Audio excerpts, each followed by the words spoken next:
নমস্কার, আমি শ্রীপার্থ। আমার ইউটিউব চ্যানেলে প্রত্যেককে স্বাগত জানাই।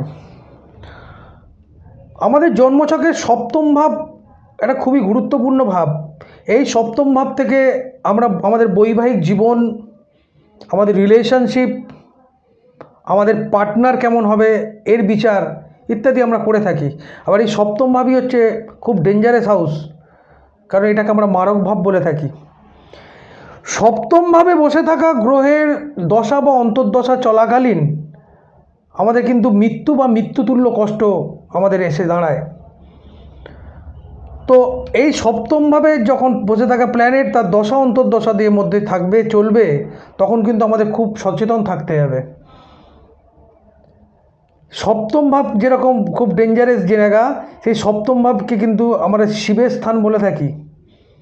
তো সপ্তমভাবে যখন গ্রহ তার দশা অন্তর্দশার মধ্যে দিয়ে যাবে, তখন মহামৃত্যুঞ্জয় মন্ত্র জপ করুন, নিয়মিত শিবের অভিষেক করুন, না হলে কিন্তু আপনাদের রিলেশনশিপের ক্ষেত্রে মারাত্মক রকমের সমস্যা সৃষ্টি হবে।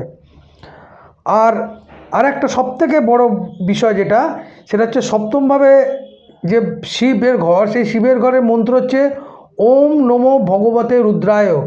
এই মন্ত্রটি প্রতিদিন 21 বার পাঠ করুন। দেখবেন আপনার সপ্তম ভাবজনিত যে কোনো সমস্যা, সেই সমস্যা থেকে অনেকখানি ভালো থাকবেন।